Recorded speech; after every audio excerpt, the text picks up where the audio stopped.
को डेली रहती है। तो क्या होता है इनसे, इसके बारे में जस्ट 2 लाइन में मैं समझाना चाहूँगा। तो जैसे जो व्यक्ति अगर ये षट कर्म 6 क्लेंजिंग टेक्निक उसमें से जो जरूरी है ये रोज करते हैं, तो आंखों के लिए हम सबको, आप भी सब लगभग 50 वर्ष से ऊपर सिटीजन्स हैं, तो आप सभी को भी आंखों में तकलीफें रहती ही होंगी, कुछ ना कुछ, कभी धुंधलापन, किसी को कैटरैक्ट आ रहा है, आंख में मोतियाबिंद की समस्या हो रही है, और किसी को चश्मा लग रहा है, पास का, दूर का, बाइपोलर, दोनों तरफ का। तो इन सब में इसका बहुत महत्वपूर्ण रोल है। तो अभी कई सारे हमारे रिसर्च स्टडीज चल रहे हैं अपने वेलनेस के, अलग अलग हमारे स्वास्थ्य साधकों पे, हर तरह से हम एक एक छोटी से छोटी थेरेपी के ऊपर रिसर्च कर रहे हैं पूज्य स्वामी जी के, आचार्य जी के निर्देशन में, कि किस प्रकार हम इससे एक हेल्दी लाइफस्टाइल एक आम जन को दे रहे हैं, जो कि हम, कि वो बीमार ही ना हो। आप 70-60 साल के हैं, 100 साल तक आप कभी जीवन में बीमारी ना हो, उसका क्या तरीका है?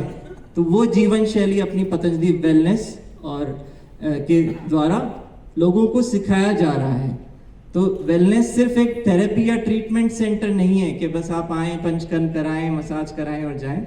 यहाँ से आप इस तरह से पूरा एक लाइफस्टाइल सीख रहे हैं कि कैसे आप अपने आप को 100% किसी भी उम्र में, किसी भी शारीरिक स्तर पे जो भी आप अभी हैं, किसी बीमारी के साथ भी हो सकते हैं, किसी को बीपी, शुगर, थायराइड, घुटनों में, जोड़ों में दर्द हो सकता है, थोड़ा वजन ज़्यादा हो सकता है, आँख, नाक, कान, गले में कोई समस्याएं, खांसी, जुकाम, गला खराब, ये सब चीज़ें हो सकती हैं आपको हो, उससे भी आप उभर करके कैसे पूर्ण तरह 100% फिटनेस आप एक एग्जाम्पल प्रेजेंट कर पाए और उसी तरह से अपना पूरा जीवन को व्यतीत कर पाए। तो ये एक चैलेंज है आज के ज़माने में, और क्योंकि आजकल रोग जो हैं अलग अलग कारणों के साथ ये सब बढ़ते ही जा रहे हैं।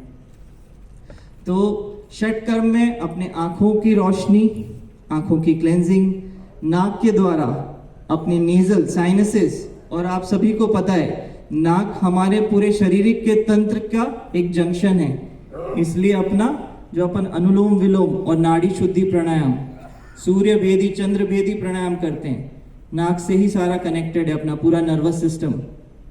समझ रहे हैं आप? इसको बोलते हैं सूर्य नाड़ी, इधर से होती है अपनी चंद्र नाड़ी, और सुषुम्ना नाड़ी आती है हमारे पूरे स्पाइन से अपने नाक के बीच में।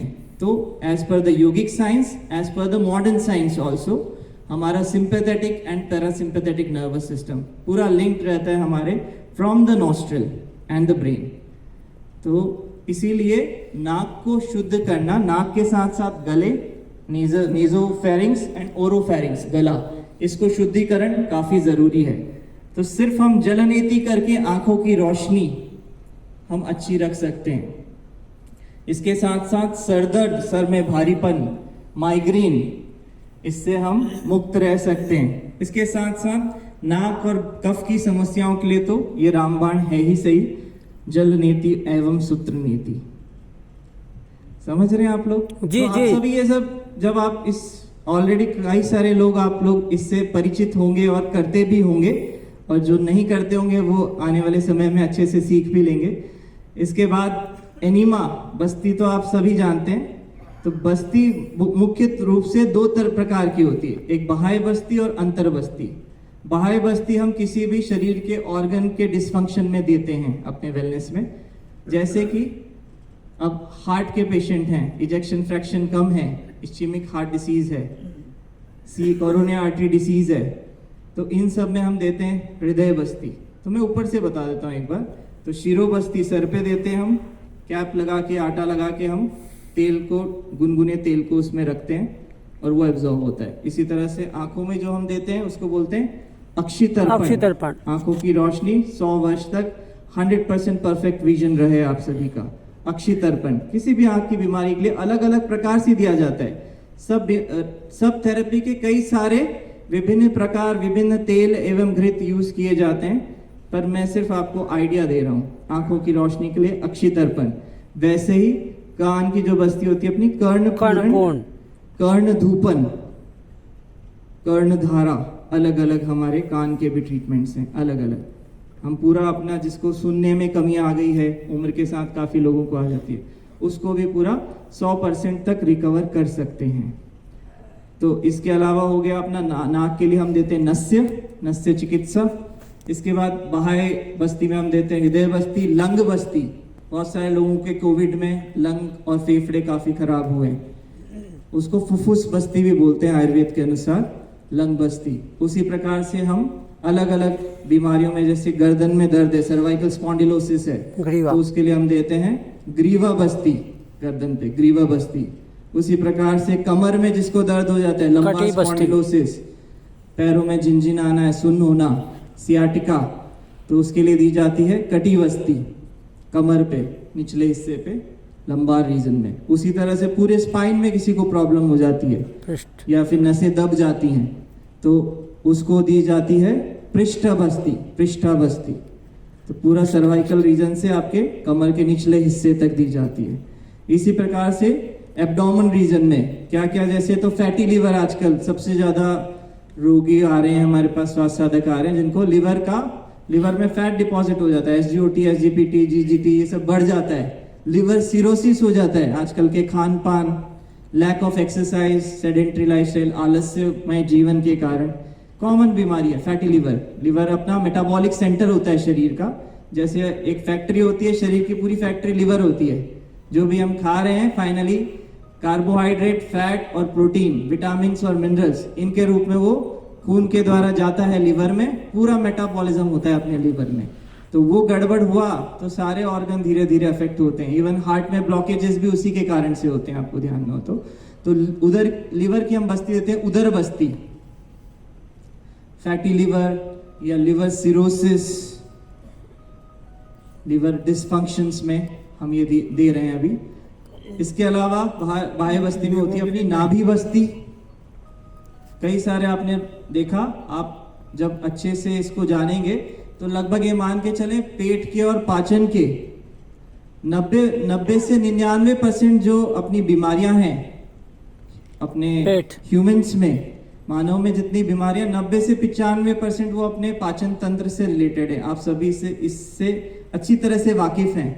तो पाचन तंत्र को, आंतों को, अपना कौन सा चक्र होता है, मणिपुर चक्र, इसको मजबूत करने के लिए, डाइजेस्टिव फायर जो जठर अग्नि जिसको हम बोलते हैं, उसको मजबूत करने के लिए, और इसके साथ जुड़े हुए ऑर्गन्स, जैसे कि हमारा लिवर के नीचे होता है गॉल ब्लैडर, और अपना लेफ्ट साइड में होता है पैनक्रियास, जो अपना इंसुलिन, ग्लूकागॉन, सोमेटोस्टेटिन सिक्रीट करता है।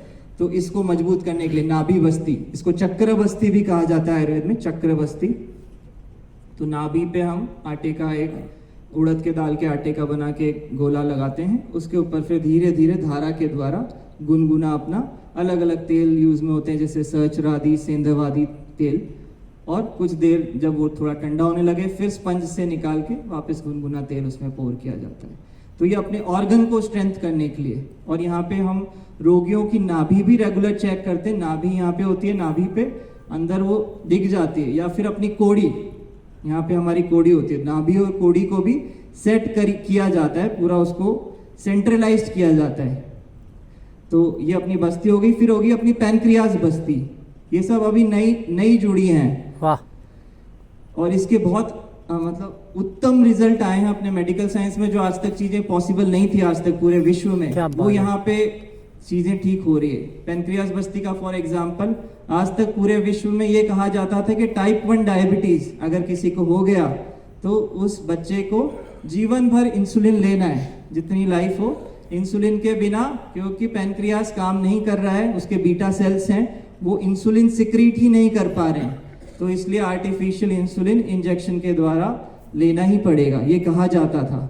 बट अभी हमारे पास इस तरह से लगभग 10 से ज्यादा बच्चे उदाहरण हैं, और उन पे अभी हम लोग रिसर्च भी कर रहे हैं पतंजलि रिसर्च इंस्टीट्यूट के साथ मिल करके, जिनका इंसुलिन अप टू 90 यूनिट्स, एक दिन में 90 यूनिट इंसुलिन लेते थे, और उनका फिर भी शुगर चलता था 550, ग्लूकोज लेवल रैंडम और फास्टिंग 550। वो बच्चे आज बिना इंसुलिन के, 0 यूनिट इंसुलिन के रह रहे हैं पिछले 1 से 3 महीने से, और उनको बिल्कुल नॉर्मल उनका शुगर चल रहा है खाली पेट 80 से 120, जो कि आइडियल रेंज है खाली पेट सवेरे 5 से 7 बजे के बीच, और खाने के 2.5 घंटे बाद पोस्ट प्रैंडियल ब्लड ग्लूकोज जिसकी रेंज है 130 से 160 के बीच। तो अभी हमारे पास इस तरह से कई उदाहरण चल रहे हैं। तो ये चीज हुई है पूरे विश्व में, यही हुई है ये पतंजलि योगपीठ में, पतंजलि वेलनेस में। ऐसा कहीं पॉसिबल ही नहीं था। ये महाराष्ट्र के आशीर्वादों से ये चीज संभव हो सकी है। वीडियो कि हम कह सकते हैं कि हमने टाइप 1 डायबिटीज को भी ठीक करा है। तो इसके लिए भी जो ये पैनक्रियाज बस्ती है, इसका बहुत महत्वपूर्ण रोल रहा है। तो इसी तरह से अपनी अलग अलग ऑर्गन की, इसके बाद आप सभी को पता है घुटनों पे हम जो देते हैं जानु बस्ती, आगे से भी दी जाती है, पीछे से भी दी जाती है घुटनों पे दर्द में। उसके इससे हमने कई लोगों के जिनको आर्थराइटिस के लिए डॉक्टर्स ने, ऑर्थोपेडिक सर्जन्स ने कहा था कि आपको तो घुटने ट्रांसप्लांट कराने पड़ेंगे, बायलेटरल नी ट्रांसप्लांट, घुटने लोहे की नी लगा देते हैं, स्टील के, मेटल के। तो ऐसे कई हजार लोग हैं पूरे भारतवर्ष में, लाखों में हैं, जिनके कई ऑर्गन जो डैमेज हुए थे उनको बिना सर्जरी, बिना ट्रांसप्लांट के हमने आज की तारीख में रिवर्स किया है और ऑस्ट्रोआर्थराइटिस भी घुटने वापस भरे हैं। तो हम ये चीज़ समझ चुके हैं पिछले कुछ वर्षों में रोगियों को, स्वास्थ्य साधकों को लाभ देते हुए कि ऐसी कोई बीमारी नहीं है जो पूर्णतया से क्योर नहीं हो सकती या ख़त्म नहीं हो सकती। सिर्फ उसको समय देने की, प्रॉपर चिकित्सा देने की आवश्यक। अंतर्बस्ती में एनीमा होता है। अब एनीमा एक बेसिक आइडिया आपको बताता हूँ, जनरल जो आप समझ सकें। वैसे डिटेल में जाएंगे तो बहुत कुछ है। तो मुख्य तौर से एक होता है क्लेंजिंग एनीमा, जो मैंने आपको षटकर्म बताया था 4 से 5, उसी टॉपिक पे अभी हम चल रहे हैं। तो जो एनीमा होता है, आधे से 1 लीटर पानी, अब ये नीम का पानी है या फिर त्रिफला का पानी है या नींबू सेंधा नमक का पानी है या छाछ का है या सिर्फ सादा पानी है गुनगुना, इन 5-6 तरह के पानी हम सवेरे रखते हैं अपने मेल या फीमेल थेरेपी सेक्शन में।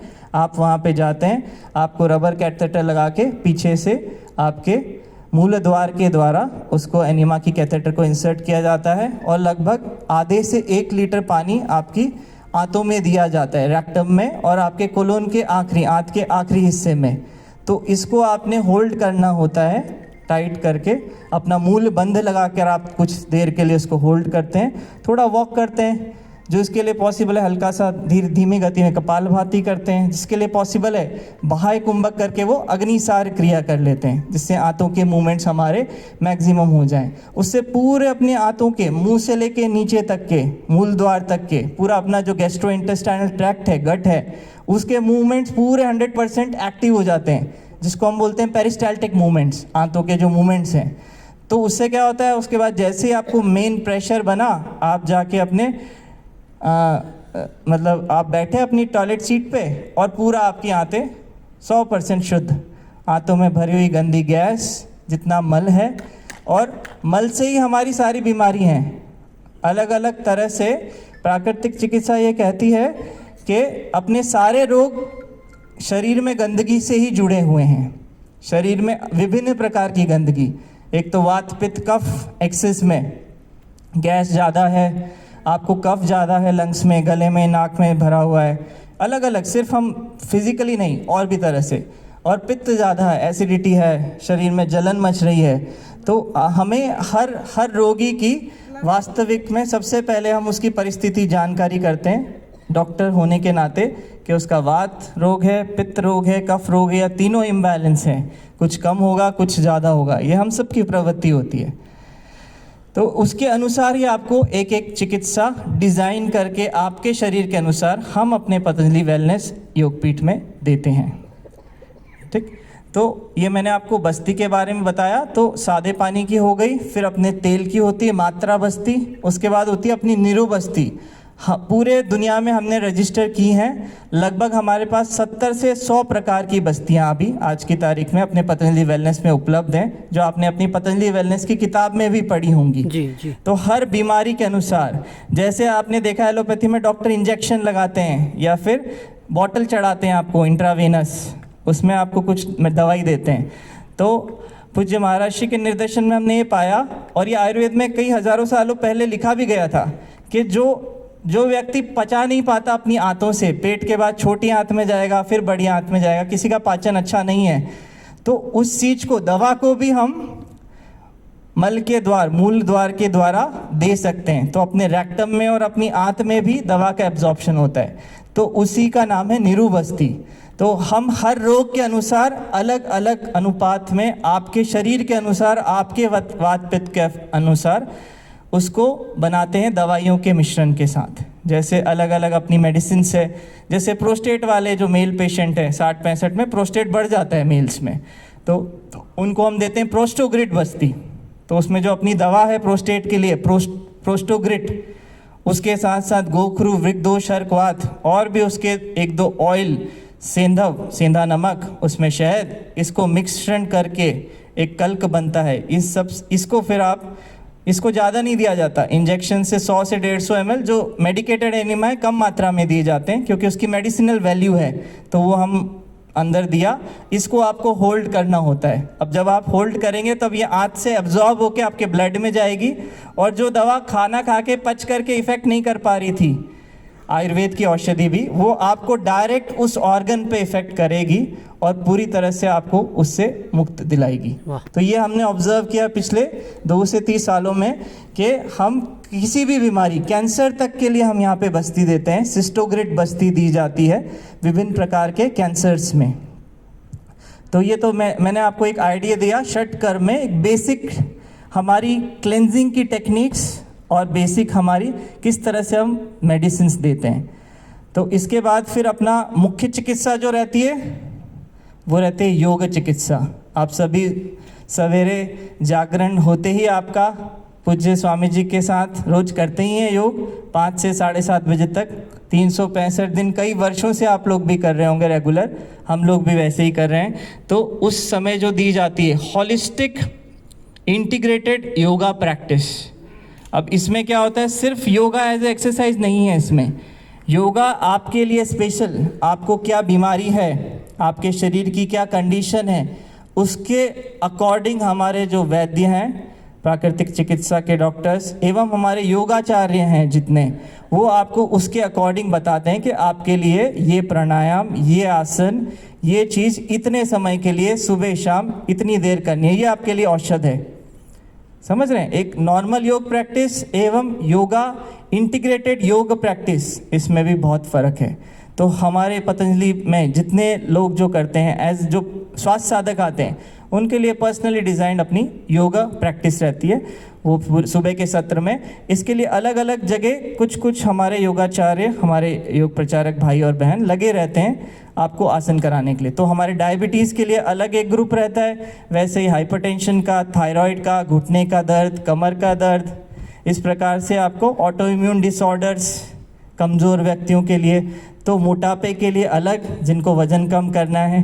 तो इस तरह से हमारे लगभग 12 प्रोटोकॉल से 15 प्रोटोकॉल हैं डिसीज़ वाइज, और आपको क्या डिसीज़ सबसे ज़्यादा है उसके अकॉर्डिंग। तो उसके अकॉर्डिंग योग प्रैक्टिस, जिसमें ना सिर्फ योग होता है, योग करते करते हमारे सारे स्वास्थ्य साधक पूज्य महाराज श्री के साथ वहाँ पे यज्ञ चिकित्सा चलती है अपनी, जिसमें हम विभिन्न प्रकार की औषधियों के द्वारा यज्ञ करते हैं, जो पूरा एक नैनो मेडिसिन के रूप में ऑक्सीजन के साथ मिलकर आप अपने लंग्स से, अपने जहाँ ऑर्गन अफेक्टेड है वहाँ।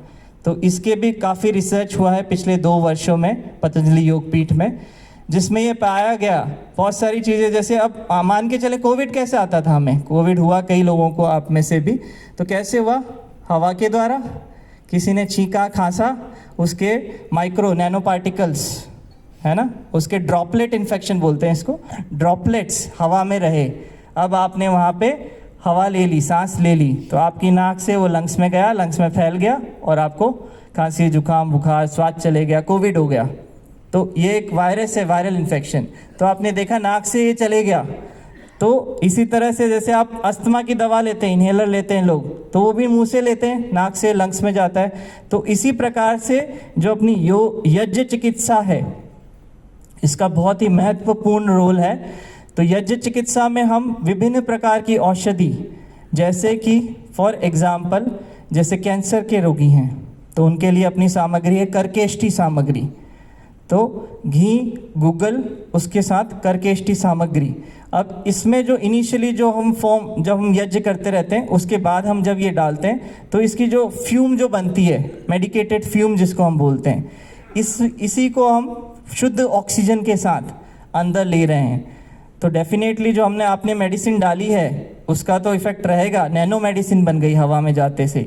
आपने इसको ऑक्सीजन शुद्ध वायु के साथ अपने फेफड़ों में लिया, फेफड़ों से हर चीज़ असिमुलेट होती है अपने ब्लड में, ब्लड में आपके गई कर्केष्टी सामग्री। अब कहाँ, जहाँ भी आपके बॉडी में कैंसर के सेल्स हैं वहाँ पे जाके वो टारगेटेड मेडिसिन की तरह काम करती है, और ना सिर्फ उन सेल्स को ख़त्म करती है बल्कि वहाँ पे हीलिंग भी, ऑर्गन हीलिंग में भी हेल्प करती है। इसी प्रकार से हमारी विभिन्न प्रकार की यज्ञ की सामग्री हैं जो हम as a medicine during the yoga, और सभी को हम घर पे भी ये उसके बाद सुझाव दिया जाता है जाते वक्त कि भाई आपको सवेरे और शाम को इस तरह से यज्ञ चिकित्सा अपने घर में करनी है कि घर का वातावरण भी शुद्ध रहे, उसमें ऑक्सीजन का क्वांटिटी भी ज़्यादा रहे, और साथ साथ आपकी जो बीमारी है, छोटी मोटी जो भी समस्या है, उससे भी आप उभर सकें। तो ये हुआ यज्ञ चिकित्सा ड्यूरिंग द योगा सेशन। तो इंटीग्रेटेड योग पे हम बात कर रहे हैं। इंटीग्रेटेड योगा प्रैक्टिस डेली सुबह 5 से 7:30, उसमें फिर होती है भजन चिकित्सा। आप सभी आनंद लेते हैं काफ़ी सवेरे। तो योगा जब हम हॉलिस्टिकली कर रहे हैं तो उसमें physical exercise with proper breathing and pranayama. जैसे आप मंडूकासन कर रहे हैं, जो डायबिटिक पेशेंट हैं आगे झुके हुए हैं, मंडूकासन, उसमें आप क्या कर रहे हैं, साथ साथ कपालभाति या भस्त्रिका। तो जो आप आसन कर रहे हैं उसमें आसन का भी इफेक्ट जो है 100% बढ़ गई उसकी कैपेसिटी।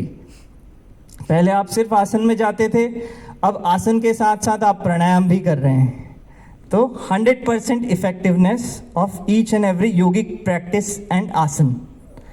उसके साथ साथ आप यज्ञ भी कर रहे हैं, उसके साथ साथ आप भजन चिकित्सा वो भी कर रहे हैं। तो ये ओवरऑल पूरे मन से लेकर अपने तन तक 100% एज अ मेडिसिन वर्क कर रहा है, जो इंटीग्रेटेड योगा प्रैक्टिस है हमारी। समझ गए आप? तो षटकर्म का 4 से 5, 5 से 7:30 हमारा योग का सत्र, 7:30 बजे के बाद फिर उनका सभी ज़्यादातर रोगियों का रहता है अपना मिट्टी चिकित्सा, mud therapy, connecting to the mother earth element. तो प्राकृतिक चिकित्सा मुख्य रूप से 5 तत्वों पे निर्भर करती है। एक उसमें गुप्त तत्व भी है, छठा तत्व। तो 5 तत्वों में होता है सबसे पहले अपनी पृथ्वी, अग्नि, जल, वायु, आकाश, 5 तत्व। छठा उसमें आता है अपना अंतर्मन और आत्मा। समझ रहे हैं आप सब? बेसिक क्लियर हो रहा है? सिंपल बोल रहा हूँ मैं? जी जी जी ठीक। तो जो हम मिट्टी चिकित्सा देते हैं उसमें पेट पे, आँखों पे, रोगी की कंडीशन के अनुसार, स्वास्थ्य साधक की बीमारी के अनुसार हम उसको देते हैं। तो मैंने जैसे आपको बताया था 90 से 99% जो रोग हैं उसका मूलतः जो कॉज होता है, जो स्टार्टिंग होती है, वो होती है अपनी डाइजेस्टिव ट्रैक्ट से, आपकी आंतों से, आपके लिवर से, आपके पैनक्रियास से, या आपके पित्ताशय से, आपके स्टमक से, है ना। तो ये ऑर्गन सबसे ज़्यादा फर्स्ट ऑर्गन होता है जो अफेक्ट होता है। उसके कारण शरीर में एक बीमारी वात, पित्त, कफ और पित्त के इम्बैलेंस से क्रिएट होती है धीरे धीरे over the period of time. क्योंकि हम अपने नेचुरल इंस्टिंक्ट्स को सुनते नहीं हैं। कई बार बुखार आता है तो हम सीधा पैरासीटामोल खा लेते हैं, हमें ये जानने का प्रयास नहीं करते क्यों आया है, और इसको हम नेचुरली ये हमारा दोस्त है, वो चीज़ हम नहीं समझते हैं। तो हम उसमें मिट्टी चिकित्सा, उसके बाद आपका जो है आहार, मुख्य चिकित्सा प्राकृतिक चिकित्सा में है, वो है आहार चिकित्सा।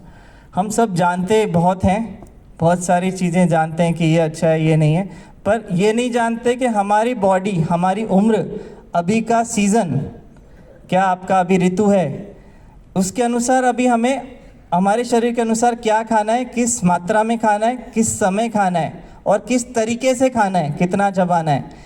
तो इन्हीं चीज़ों में हम छोटी छोटी गलतियां करते हैं, इसीलिए हमने शरीर में कहीं ना कहीं कोई ना कोई छोटी छोटी परेशानियां स्टार्ट होती है। या गैस बनती है, या खाना पचता नहीं है, अति जीर्ण या अजीर्ण, कम पचता है या ज़्यादा पच जाता है, या फिर जो खाते हैं या भूख नहीं लगती है। कई सारी चीज़ें हमारे साथ जुड़ी रहती है हमारे आम जन के जीवन में। तो आपके अनुसार आहार चिकित्सा, तो जैसे हम नाश्ते में यहाँ पे बड़ी सिंपल चीज़ें देते हैं पर उससे बड़ी ताकत मिल जाती है। जैसे कि मुख्य रूप से हम आपको देते हैं अखरोट भिगा हुआ, भिगी हुई 4-5 बादामें, उसके अलावा अंजीर, मुनक्का, द्राक्ष, भीगा हुआ, खजूर, समझ गए आप, 4-5 ड्राई फ्रूट्स एक कटोरी में। मोस्ट ऑफ द जितने वेलनेस सेंटर है, अपना योगग्राम, निरामय, वेलनेस, आपको पहले दूसरे दिन यही खाने को मिलेगा। और उसके साथ मिलेगा एक फल, सीज़न के अनुसार, आपकी बॉडी की प्रवृत्ति, प्रकृति के अनुसार, आपके रोग के अनुसार फल, और उसके साथ एक सब्जियों का रस, अंकुरित, और साथ में ज़रूरत लगी किसी को प्रोटीन की आवश्यकता है तो स्प्राउट्स, उगे हुए मूंग, मेथी, मोठ, काला चना, मूंगफली, तिल, अलग अलग चीज़ उगे हुए, स्प्राउटेड, जीवित आहार जिसको हम बोलते हैं। उग गया मतलब ग्रो हो रहा है, जर्मिनेशन हो रहा है, जर्मिनेशन हो रहा है मतलब वो जीवंत आहार है, तो वो आपके शरीर को एक जीवंत प्राण शक्ति आपकी बढ़ाएगा। तो ये सवेरे हम नाश्ते में यूजुअली देते हैं व्यक्ति के परिस्थिति के अनुसार, बीमारियों के अनुसार। और इसके बाद आहार तो काफ़ी चीज़ें हैं। मुख्य जो हमारी आहार में चिकित्सा होती है वो होती है फास्टिंग थेरेपी, उपवास चिकित्सा और कल्प चिकित्सा, कल्प आहार। तो जैसे अभी हमने पाया पिछले कुछ वर्षों में, कुछ महीनों में ट्रायल करके, फॉर एग्जांपल जिसको क्रॉनिक लिवर डिसीज़ है, लिवर डिसीज़, उसको हमने रखा पूर्णतया अजा दुग्ध कल्प, बकरी का जो दूध है उस पे हमने रखा सवेरे से शाम तक 4 से 5 गिलास बकरी का दूध। और हमने ये पाया जिसका फैटी लिवर इतना ज़्यादा था कि फाइब्रोसिस हो गया था, डॉक्टर ने लिवर ट्रांसप्लांट करने के लिए बोला है, तो वैसे व्यक्ति सुधर करके उनका लिवर 100% ठीक हो गया, वाह, सिर्फ अजा दुग्ध कल्प।